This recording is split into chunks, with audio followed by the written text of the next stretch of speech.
Minnesota Vikings are trying to earn a playoff spot, and they currently sit as the 6th seed in the NFC.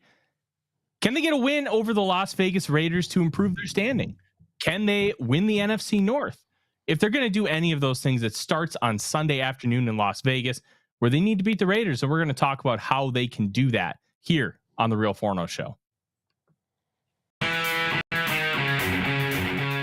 to the Real Forno Show, hosted by Tyler Forness, the managing editor of USA Today's Vikings Wire, writer for the College Football Network, publisher of Substack Run In Shooter, host of The Good, The Bad, and The Hungry on the Voices of Wrestling Podcast Network, as well as a founding member of Vikings First and SKOL. Welcome, ladies and gentlemen, to another episode of the Real Forno Show.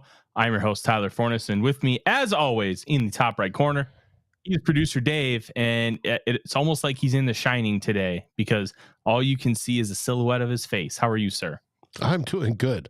Purposely sitting in the dark today, trying to get into the Raiders mood so that we can focus in on what it takes to defeat them on Sunday. And it's going to be a really interesting game because the Vikings, all they need to do is win. And if they win out, no matter what, they will at least have the 6th seed in the NFC. That's all they have to do. Win football games and you make the playoffs. Pretty simple, right? It is contextually and conceptually, but that does not mean that it's going to equate. Effort does not always translate into wins, and they're going to have to utilize a lot of strategy. I mean, you guys know all this. They're going to have to perform in order to get those wins. They did not against the Broncos and the Bears, because if they would have pulled both those games out, both of which I think you could argue the Vikings should have won. The Vikings are 8-4 and realistically are in contention for the NFC North. The Vikings are still in contention for the NFC North. They just need to be within 2 games on Christmas Eve, the first time that they play the Lions. And then the Vikings need to, at minimum, win the first 2 games, or win the 2 games against the Lions. If the Lions lose to the Cowboys on New Year's Eve, the Vikings can lose to the Green Bay Packers. And this is all theoretical. But all you have to do is win. You win your games, you take care of your own business, and you will make it happen. And it starts on Sunday. Well, if they win out and the Lions lose to the Packers, now the Lions have a few tough games ahead of that, and they're not so healthy on defense. But if they lose to the Cowboys and we win out, we win the division. Yes. And I'm very, very excited to kind of see how this is going to manifest itself over the next few weeks. But it all starts on Sunday. And the first thing we're going to talk about is quarterback Josh Dobbs. He was named the starter for Sunday's game against the Las Vegas Raiders. Should he have been named the starter? You can make that argument. And we've made that argument here. I made that argument on Purple Daily on Draft, on the Purple Daily podcast and YouTube feeds. But Dobbs was the guy. And I think the rationale makes a little bit of sense. You have a bye week for him to get comfortable, for him to really reflect and get in a better headspace. Plus, you get to see him with Justin Jefferson.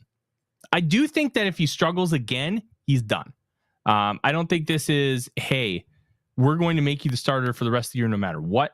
I think this is a situation where you think that you can extract more from him. So we're going to try and extract more from him, and we're going to continue to do so.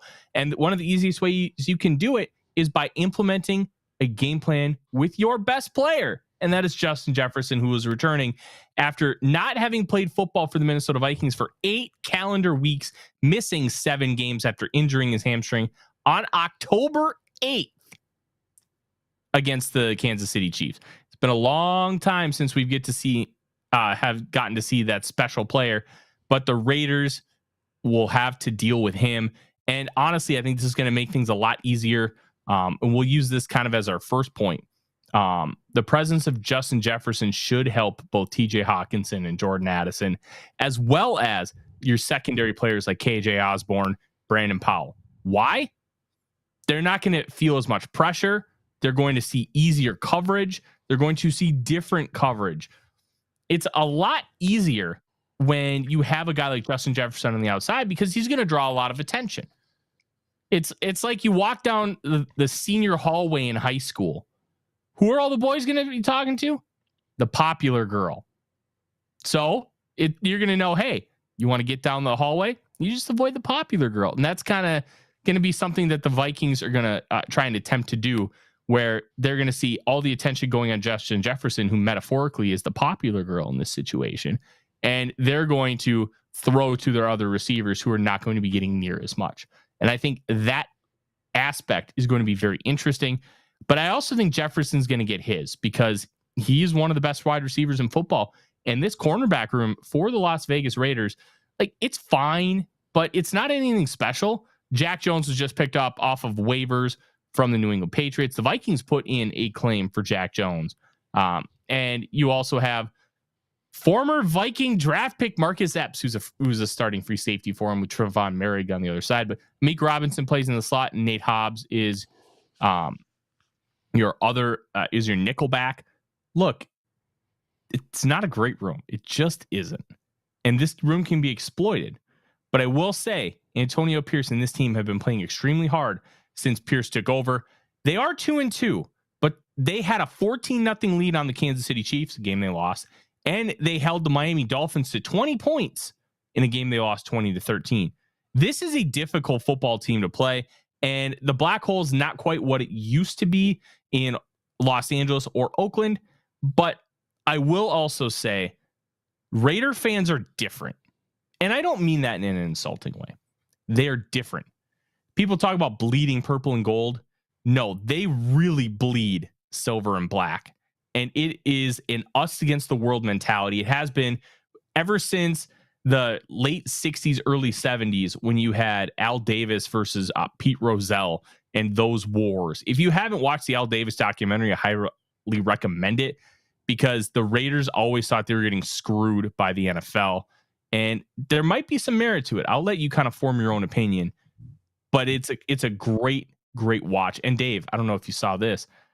They're going to have a 30 for 30 documentary debut this Saturday. And it's going to be the about the 1997 Heisman Trophy race. And I'm very excited about that. That's the only time the only time a defender has ever won. And he beat Peyton Manning. Why? Because Peyton Manning's a 3-time MVP of the Citrus Bowl. Shout out Steve Spurrier. One of the best quotes of all time. That's why he returned for his senior year, Dave. Want to be a 3-time MVP of the Citrus Bowl. And I don't know. I just love that quote. It's just phenomenal. But I digress. The Vikings are going to have opportunities to attack down the field. And we'll kind of move into our second point here.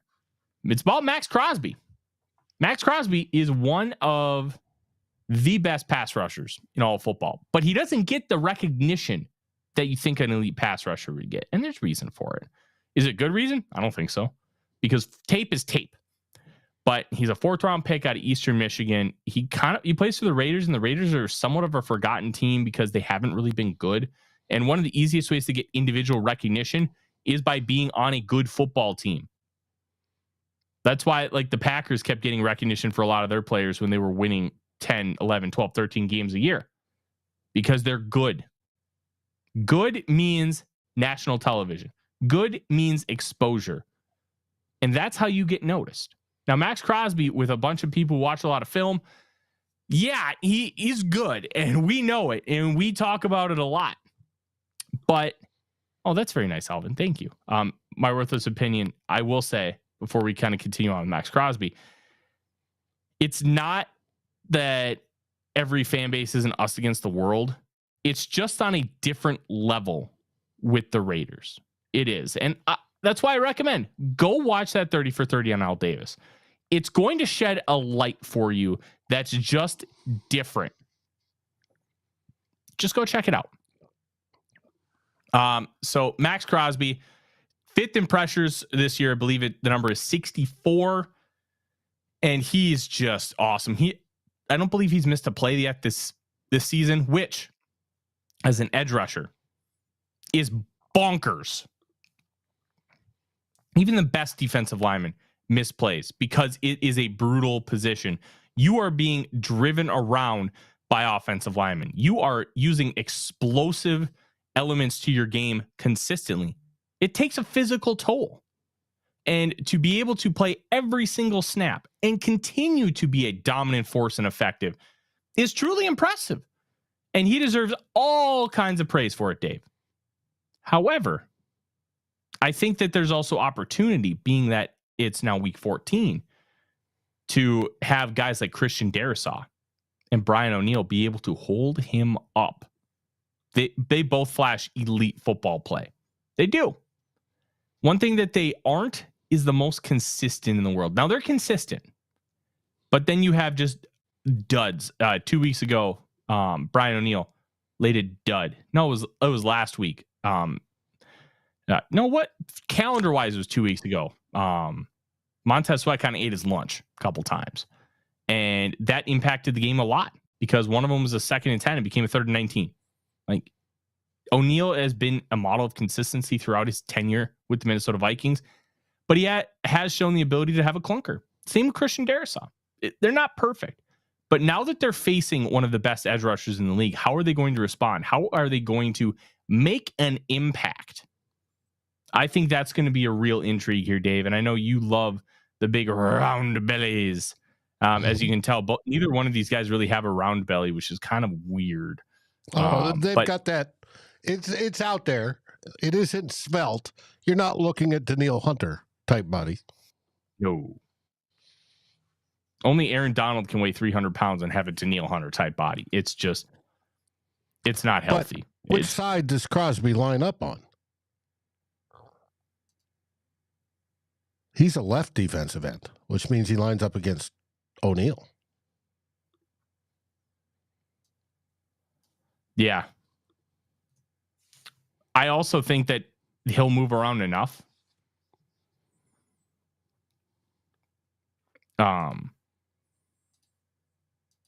And I think that's part of it. He's going to be moved around. He's going to be doing some of these things. They like to ask him to attack different gaps at times too. Like, they'll stunt him. They will do a lot to get him in a position to make plays.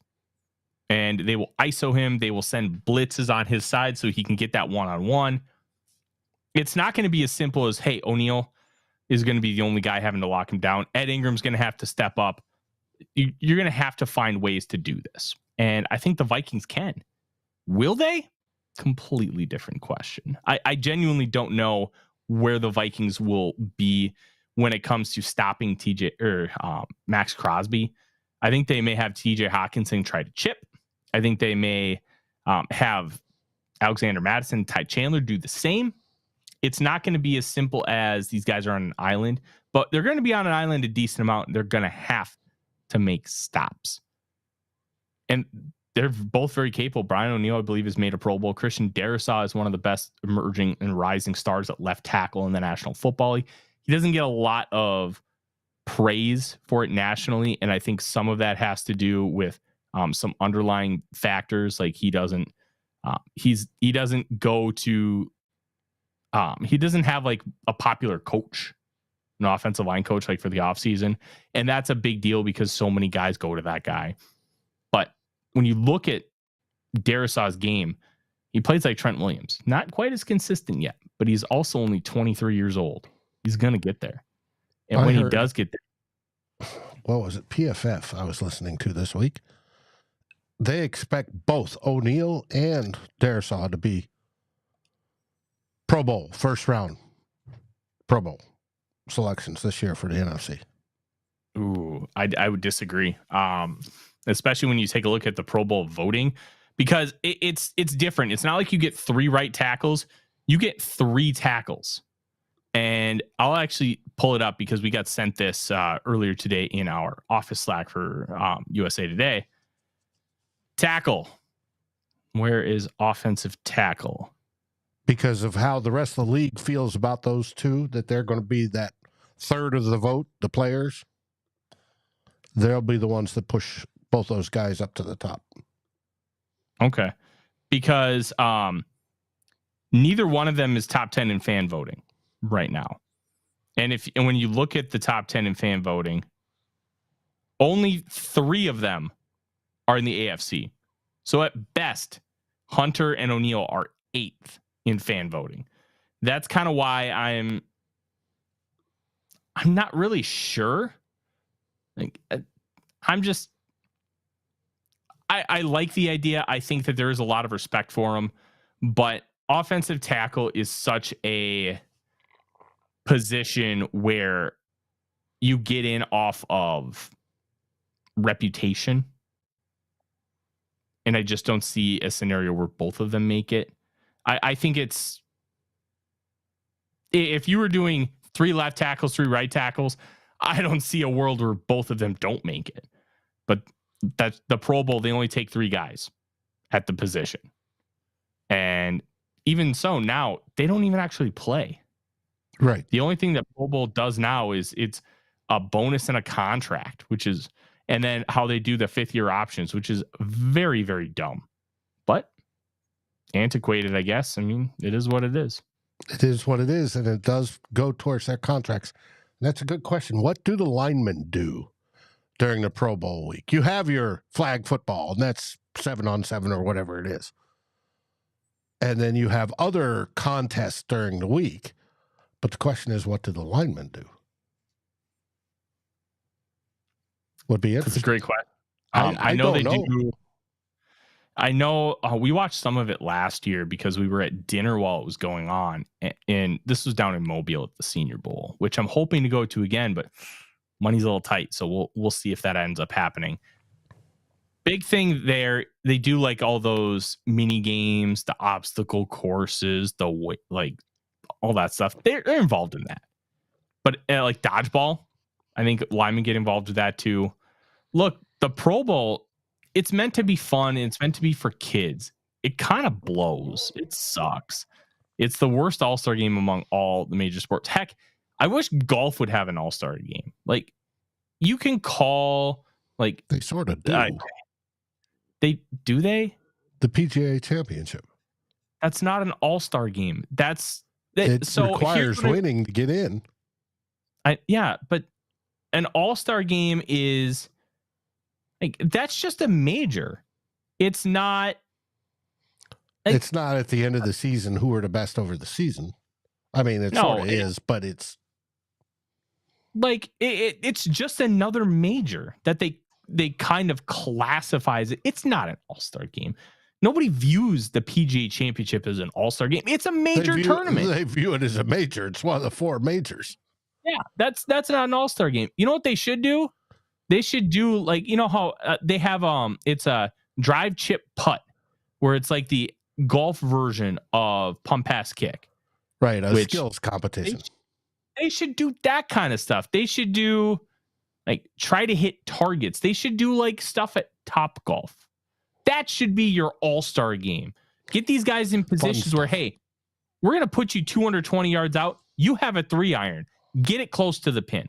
That kind of stuff. Situational golf. That should be the all-star game. Will they ever do it? Hell if I know. I'm not a golf guy, but they should. They do have driving contests and closest to the hole. But they do not wrap it up in a fun type broadcast type deal. Yeah, they should do it all encompassing. And I'll be honest, I'd watch the hell out of it. On Golf Channel, they have like we used to have it on all the time when I was at B-Dubs when I was working. They would have people go to, like, these guys go to Top Golf, and they'd have like Top Golf leagues where they would put you in these different scenarios and you'd have to score as many points as possible. It was fun as hell to kind of keep tabs on while you're working. And I really enjoyed it. Sort of like bowling leagues, but with golf. Yeah, absolutely. I would consider doing something like that. Now, I want to let everybody know, one, thank you very much for joining us here tonight. And if you're listening on podcast, we thank you just the same. Now, Like, comment, subscribe, ring the bell, do all those fun things. Let me tell you, we got a lot of fun stuff. I just finished, Dave, my scouting report on Oregon quarterback Bo Nix this afternoon. That name's familiar. And, oh boy, anybody who says he should be a future quarterback of an NFL franchise, I'm going to have a lot of questions for you because I gave him a 4th round grade. And when we talk about Bo Nix in depth, we're going to have a separate show, and it's going to be out to all of our premium subscribers first, and then everybody else will get the chance to watch it.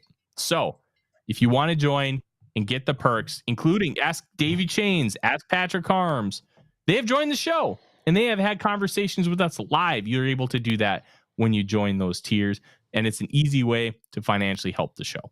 If you can't help the show, like, comment, subscribe. It does wonders for us as well. We greatly appreciate you. Now, Dave, now that we know that Bo Nix is a bad quarterback, let's talk about some more things. But Josue has a happy birthday and asked if I had decided on what I want to eat. Dave, what should I eat? Right. Let's talk about it. What should I eat on my birthday? Anything you want. That's a cop-out answer. I'm asking you for specifics here. That's what I grew up that way. You always got to pick your birthday meal. I had my kids pick their birthday meal no matter what it was. Steak and lobster, pepperoni spaghetti, whatever it was that was their favorite. Macaroni and cheese. We got that. When you have young kids, you'll get macaroni and cheese. Whatever it is. I don't know your tastes. Yeah, I like seafood. I like meat. So we're going to Smack Shack with my parents on Friday. I'm debating if I want to do seafood again tomorrow night because my wife suggested Cove in Wayzata, which is like seafood. It's kind of like higher end. I mean, hell, I'm wearing a Busch Light shirt right now. I should. North Fias, thank you. That was very kind of you to get those memberships. Very much. I will say, I'm thinking maybe seafood, but I also feel bad because I don't want my wife to be spending a fortune on my birthday dinner. Because that's kind of a there's rule. Nothing wrong with surf and turf. Oh, I do love a good steak, but surf and turf at this place is like $60, and it's just like we got those Hexclad pads from Gordon Ramsay, and I made steak in them with a little bit of olive oil and then butter. And then rosemary over the top and whole cloves of garlic. So after I flipped the ribeyes, I dropped in 7 cloves of garlic, a sprig of rosemary, and then right as they're about to be done, I dropped in half a stick of butter and just basted it. That was incredible. So I'm still debating. We did ribs on Sunday. Had a bunch of friends over. I smoked 3 racks of ribs, and they were fantastic. Justin says, it should be steak. I love steak, and I eat steak a lot, but I almost prefer to cook it myself than go and get it because I can cook steak as good as anybody else. I know how I like it. I know my utensils. I know my machines, like my grill, my smoker, my pans at home. I know how to do that. I would rather spend the $20 on the steak and then make my mashed potatoes and spend less than $25 rather than spend $50 going out and having somebody else make it for me, So when I go out, I would prefer to get something I'm not going to eat at home or cook myself. So fried chicken wings, air fried chicken wings just don't do it the same. You got to have them fried. You just do. And it's not that air fried wings aren't good. And I know you guys love these food conversations, so we're going to keep them going. Listen, I will go to Golden Corral. I think my wife might look at me like you're an absolute moron. Red Lobster, all you can eat shrimp. Before it goes away. I think it's done. Somebody confirm that for me because I'm not going to spend the time looking looking at it. It may be done. They lost a boatload of money in the last quarter, and they said they were going to end it. Yeah. The endless shrimp only goes for like a month. But they do endless shrimp for like lunch. Or they like have like it's like a Monday special where you only get like 3 different types to choose from, but it's endless. But like the gimmick of endless shrimp is, I believe it's only like a month long. I don't know. Well, I'll take you up on that. Get what you want. But I don't know what I want. That's the problem. Like barbecue. Yes, Josue, if you're in Texas barbecue house, I want to go to Franklin's very, very badly. I have only been to Texas once, and we focused more on Tex-Mex. We hit a couple spots, and it was, oh, buddy, was it good. There was this local spot where it was in Richardson. I have a buddy who lives up there, and oh man, it was so good. It was so good. I think I had like 6 margaritas, all with fresh lime juice. It was just nuts. Freddie asks, getting back, since you're being indecisive, nothing wrong with margaritas, by the way. Freddie asks, favored by 3 over the Raiders. Do they cover? I think if they win, they do. I think at worst it'll be a push. 3 is a really tough line to judge because a lot of games are decided by a field goal. And if you get a field goal, like at worst, it's going to be a push. So if the Vikings win or lose or if they win by a field goal, you just get your money back. Yeah, that's fine. 3.5 is where I really struggle, because if you win by 3, you lose your money. Like I'm out on that, but I think I would take the Vikings to cover. I have not decided fully on how I'm gonna play the game from a gambling standpoint yet, but I'm leaning towards the cover for the Vikings, the -3. Yes, Freddie, it has turned into the Gordon Ramsay combo because food rules, and I think I'm going to end up. I guarantee you, the big round bellies love their steaks. Oh yes, they do. Yes, they do. Yeah. So I think we're going to end up going to Cove, and it was the wife's idea, and I felt bad because like some of these prices are pretty heavy, but they do have a raw bar. And I like the raw bar. Well, Gary says sushi. That was his suggestion. Oh no, I'm not talking sushi. Give me oysters, man. I like doing like 2 oysters because I like oysters. But yeah, it's a good spot. It looks like a really cool spot. I love clam chowder. A bowl of clam chowder is $18, Dave. 18. Gary asks, has KOC ever benched anyone? That's a great question. I've seen guys sit out for like a while. I don't know if he's actually benched anybody. I think Ty Chandler got benched. But yeah, I'm not 100% sure if he's done that. All right, a couple more birthday and food questions, and we're gonna go. We have 3 more. Is it a big birthday? Are you turning 50? I don't know. I'm turning 34. I know you want me to be old like you, Dave, but I've got a little ways to go. I'll be 34. Ways to go. Yes, and then yeah, I think we're gonna end up going to Cove because the Vikings will lose. Yeah. Ooh, I can get a lamb shank. Oh, that's pretty good. Yeah, Dr. Proto, damn California price. You got that right. Across the board. Todd. I was just kidding him, Todd. But we should get back to football. Will the Vikings score 50? No. No, they won't. 30? Do you know how hard it is to score 50 points in the NFL? I think the only team to do it this year was the Dolphins, and they somehow put up 70. Freddie, I am not Gen Z. I don't even consider myself, like, when people talk about millennials being like entitled and stuff. I'm technically a millennial, I think, but or maybe it's Gen Y. But you're a millennial. Yeah, I don't consider myself entitled for anything. Like, I grew up blue collar parents.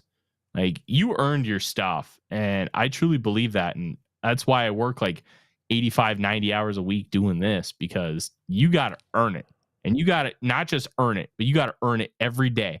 You got to earn it every single time that you're doing this. And one of the reasons I started talking about food is because you guys are just fun, and you got, like, the conversations become fun, and I think that's one of the reasons why I really do enjoy this show. But if they had like a high-end buffet, like a Vegas buffet, I think I'd do a buffet tomorrow, because then I can just get a lot of stuff. Maybe I'll look at Mystic Lake. Let's look at that. Can they score 30 against the Raiders? I think so. Dobbs needs to figure it out, and let's talk about it. Can he take a step forward, Dave? What do you think? Like, how confident are you that Dobbs is going to be able to take a positive step? I'm pretty positive. They talked today how he sat down this last week. If you watch Kevin O'Connell's presser today, Kevin O'Connell looked like he hadn't gotten any sleep in over the entire bye week. He was hoarse. He looked exhausted. But they supposedly sat down and watched film together and figure out what is best for him. They're tailoring, I think, from what he said, what I gleaned from what he said, they're trying to tailor more to what makes him comfortable and what fits in the KOC offense. So if he can do both of that, keep both hands on the football at the same time and not throw stupid interceptions or have wide receivers drop or bounce balls off their hands, I think he's fine. I think he's good. Now, there was one key phrase during today's press conference is KOC was talking about when he's in trouble and he wants to run, he wants to either run forward or sideways. Mm-hmm. What Dobbs has been, what they got him over the last couple weeks, and especially in the last couple games, and especially against the Bears, was that they figured out if they can come up through the gaps at him, he does not run forward, find a hole forward, or run sideways. He runs backwards. Mm-hmm. And they want to get, well, if he needs to escape, let's escape sideways, either direction, or see the hole in front and then step into that. If we can meld those, fix those little mistakes and meld to what he's comfortable with what KOC is comfortable with, I think this offense can take that next level up to where that we could move the ball almost at will. I heard that yesterday. It would be nice to be able to move the ball at will, especially with how good our defense is. If they can do that, I think we're going to be happy the rest of the season. The question is, that's a big if. Well, we won't know until we watch him. So, yes, George, believe is the key word. Do they believe he can do that? Do we believe the team can pull that up? I'm not sure. But if they can, this will be fine. And we can get back to the 30 points. And if we score 30 points, we win. Our defense is too good not to overcome that against the Raiders. And most teams we're going to play the rest of the season until we get to the playoffs. If we can score 30 every game, we're going to win. So they've got to be able to do that until we get in the playoffs. And then that ratchets up. Yeah. I'm very intrigued to see what happens with Josh Dobbs. What are the Vikings going to do with Josh Dobbs, Dave? Are they going to implement some plays that accentuate some of the positives that Kirk Cousins doesn't bring? Are they going to emphasize the mobility with a bye week? And I've opined on this before. I'm very curious because the Vikings had no run plays, none of that kind of stuff in the playbook with Kirk Cousins or even Nick Mullins. And I don't think they're installing any of that stuff for Jaren Hall unless it's like a game week. But with Dobbs, he's trying to learn the offense on the fly. Are they going to want to add some of that stuff while he's not even comfortable with their core concepts and make the whole team learn something? That's why I think that they weren't doing a lot of it early on. And the counterpoint to that is very simple. Most of these guys have run RPO concepts before. They have run like the read options. They've run quarterback power. None of these are foreign. People understand what they are. But doing it at the NFL level with all the verbiage of the Kevin O'Connell playbook, are you going to want to implement all of that when you're looking at a situation here where Dobbs doesn't even know the basic plays? And that's not Dobbs' fault. And that's part of the conversation too. Dobbs is learning. And it's totally fine that Dobbs is learning because he didn't know the plays at all. And now that you've had time to get situated, you've had time for Dobbs to get acclimated with the playbook. It's been almost a month and a half. Okay. 6 weeks. So in that 6 weeks, how comfortable is Dobbs going to be? You should feel pretty comfortable by now. And I'm not going to say it should be elite. I'm not going to say he should run the offense like Kirk Cousins, that kind of precision. Those aren't unfair expectations. The reality of the situation, Dave, is that the Vikings are playing with house money. This season is essentially ended when Kirk Cousins tore his Achilles. That doesn't mean you can't have fun. That doesn't mean you can't make the playoffs and make a little noise and build up some momentum for the future. But the idea of potentially winning a Super Bowl with this team, like, it kind of died when he tore his Achilles. And that's not to be negative. That's not to be anything other than, look, we're just being real here. And anything that they do in a positive manner is house money. It's awesome. It's fun. But we also shouldn't all of a sudden raise our expectations because our quarterback play is still going to be below average. Average, Vikings. That's just how it is unless we get some form of Josh Dobbs that we have never seen before, where he just elevates to an entirely new level. And that's just a fact. And it's okay. It's okay that Dobbs is just average. It's okay that the Vikings may finish 9-8 or 8-9, considering all the adversity they've dealt with. You know what that adversity is going to do really well? It's going to help us moving forward. It's going to help this team continue to build that culture that has already paid massive dividends. And it's going to help this team potentially win that Super Bowl. It just won't be this year. And that's one of the reasons why I said, hey, let's start Jaren Hall. Because I think there's an untapped ceiling, where I think there is one for Dobbs and Mullins. But we also don't know what this team's ceiling is right now, because the idea of what Dobbs can be has not been fully tapped into yet, and he has not had Justin Jefferson on the outside to work with. You give him Jefferson, you have a healthy offensive line, you have a running game that isn't complete dog water. Like, they've struggled. But they also faced the number 2 run defense in the NFL last week in the Chicago Bears. Now you go against a Raiders team who's at best average on defense. You can take advantage of some of those things. And now that you have Jefferson, maybe you can do better in the run game. So I want to see how Dobbs handles this. And maybe that ceiling's a little higher than I'm leading on. Maybe it is. But I'm looking at it where the season ended with Kirk Cousins. Oh, excuse me.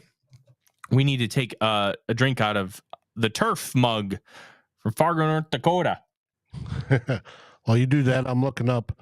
DVOA has the Vegas Raiders 24th against the run and 18th against the pass. So averagers, 23rd overall. That's fine. I think the big thing here, though, with the Vikings, you got to see what it's going to look like with a top echelon receiver back on the field. And if Dobbs stinks in the first half, if he just has another Bears game in the first half, guess what? You're probably getting Nick Mullins. I think they're going to continue to roll with him, but he has to step up.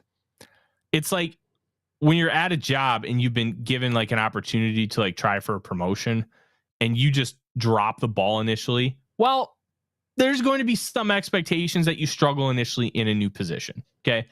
And they're going to be like, hey, listen, we're going to continue to give you this opportunity, but we need to see improvement. If we don't see improvement, we're going to move in a different direction. And I think that's where Dobbs is right now. I want to see some more elements of what makes him good. I want to see more elements of him on the move. I want to see more elements of him trying to make things happen. If we can see that, I think that the Vikings could do some damage. We'll find out. But the big thing there, Dave, is Justin Jefferson. That's number 4. We know that he's practicing in full. We've known that he potentially could have played 2 weeks ago against the Bears, but he didn't. And is he going to come back at full strength? We believe he is. But what does that look like? Is he going to be on a pitch count? How is the hamstring going to respond to this type of work? Practice work and game work, you can try to emulate game work in practice. You can't. You just can't. So how is that going to manifest itself? I'm very intrigued to see what happens here. I think Jefferson's going to be just fine. And I'm not saying any of this to be negative. I'm not saying any of this where you need to be worried about Justin Jefferson's health. The Vikings have handled this incredibly well. Be careful with your superstar player. Yeah, he may have been frustrated that he wasn't on the field, and that's okay. Why? Because it's about making sure he's 100%. And it looks like he's going. It's been 2 months. So I'm guessing if it was a playoff game, he might have been back after the 4 games. Like if you were going to the wild card, I think you're playing him. Or he's at least dressing and you're going to kind of see how things go throughout the course of the game. Get him treatment, get him continuously working on the bike, keeping that thing loose, rubbing it down. I think you're playing him, but you didn't have to in the regular season. And at that point, the Vikings look done. 1-4. Not great. But things are different now. The Vikings have a chance to the playoffs. And history has proven time and time again, if you make the playoffs, you can win. The Vikings almost beat the Eagles on the road. They beat the 49ers at home. A healthy Vikings team with this defense might be able to make some noise. And even after all I said about it being house money and the season was over, there is still that little shred of hope and understanding that that could happen. That's why they're still trying to win. And if they do, it's going to be a season to remember. And if they don't, we had a good time. And I think that's the big thing. All right. One more topic, and then I got to go get down to my doggies. Odie did not come up here with me today because I did not want him peeing on my carpet again. Just put your pants down. He'll pee on those instead. I don't want to pee on my pants again. No, I don't want pee on my pants, Dave. All right. The Vikings need to control Davante Adams. And Aiden O'Connell is a rookie quarterback out of Purdue, 4th-round pick. Honestly, if you want to talk about his play style, it's Jimmy G. He doesn't have a strong arm. Jimmy G, Brock Purdy, he's that type, is that archetype. He's going to throw accurately. He's going to throw with precision. Does not have a great arm. And you're going to have to find a way to help him out with the scheme, help him out with the receivers, give him windows to throw the football, and keep him clean in the pocket. Well, the Vikings are going to throw a lot of confusing stuff at him. And they're not only going to throw confusing stuff at him on the back end, they're going to blitz him to oblivion. And they're going to make him make those big boy throws. And I think you didn't want to do that with Bryce Young because he's shown a lot of tentativeness in the pocket and not being able to process things quickly enough. So why give him opportunities to potentially burn you when you're playing zero coverage? O'Connell has already shown the ability to take advantage of things down the field. And he's already shown the ability to stand in the pocket and deliver in tight windows. So that is where you want to take advantage. You want to blitz. The Vikings are the number one blitzing team in the nation, or not the nation, in the league. They're number one in sending 6-man pressures and 5-man pressures. And they're also number one in sending 3-man pressures. This defense is all kinds of messed up. If you have not read the Kevin Seifert article from, it was either Monday or last week about the defense and how it has never been done before. Look, you hire a guy and be like, oh, he's going to run this defense. And we all thought he was going to run the Belichick stuff. And a lot of the core principles are holding true, but he's doing all kinds of wonky stuff.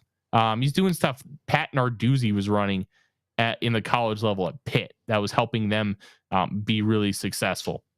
Only modifying it to the pro level. And it's basically, when we talk, what defense are you running? 3-4-4-3. This is basically a 6-1-4. I'm running the FU defense, baby. Basically, it's what it is. And when I told people, when I told people, no, it's 6-1-4. And when I told them that, they go 6-1-4. And I go, yeah. And not all those 6 are big round belly defensive linemen and edge rushers. He's mixing it with tweener guys like Metellus and Hitman and whoever coming down onto the line. And they're messing with quarterbacks and offensive coordinators' heads and O-line's heads as who do we block? Who's rushing? Who's not rushing? Oh, shit, they're all rushing. Oh, shit, all of them drop back except for 3. Oh, shit. And you're getting a whole game of, oh, shit, by the offensive side. And that messes with them, and that's led to the success. And nobody else has done that. And one of the keys to what Flores has done is generally when you have that many guys up front, you're playing man on the back end. He's not playing man on the back end. He's playing zone, baby. He's worked out some zone rules for it, and they're playing zone, which is messing with quarterbacks' reads and wide receiver reads, and it's Norsevius would know this. Gary would know this. It's a term we use in the military, and it's mind followed by an expletive. And he's doing that to the offensive side of the ball. And it's so cool to see because it's never been done before, not at this level. And he is literally doing something that is new in the NFL. And that is surprising because everything is done over and over and over, and it's cyclic from 3-4 to 4-3 to 3-4. You know, it's gone all that way, and then suddenly we're now to something new. And to me, if we make the playoffs, which I believe we will, and then we have that chance, just like, you know, you barely get in, but you have a chance, and there's been teams that barely get in and yet win it. I think that's the key because what do they say? Offense wins games, but defense wins championships. And I think we're at that, could be at that special moment where all this comes together. If our quarterback, third one of the season, Josh Dobbs, can figure it out. Him and Kevin O'Connell on the offensive side. And hopefully Justin Jefferson is the key to that. Yeah, it's going to be a good time. And guys, that's our show. Thank you very much for joining us here tonight. We're going to have more this week. Dave is going to have on the podcast feed the NFC North Roundtable show.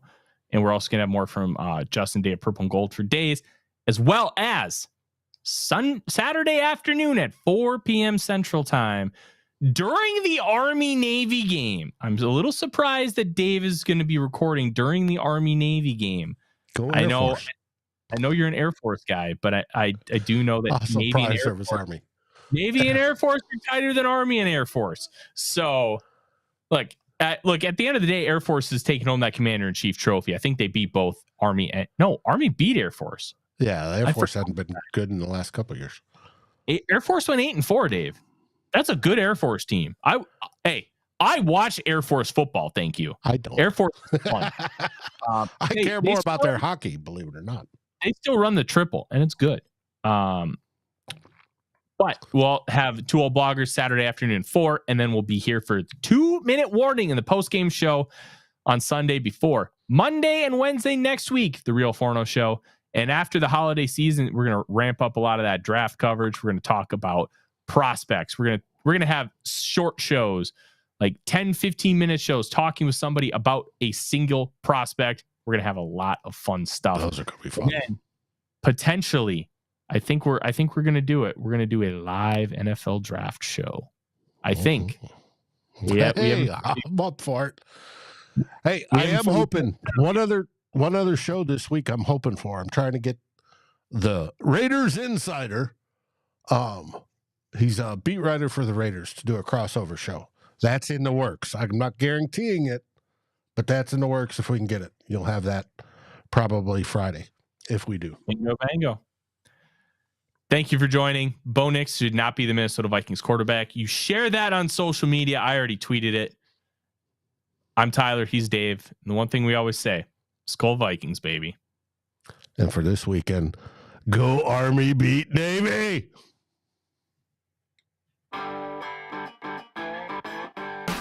Like, subscribe, and ring the bell to get notifications. It helps us grow this community that we all love our Minnesota Vikings. And on behalf of Tyler Forness and myself, Dave Stefano, thank you so dearly for watching The Real Forno Show. SKOL, everyone.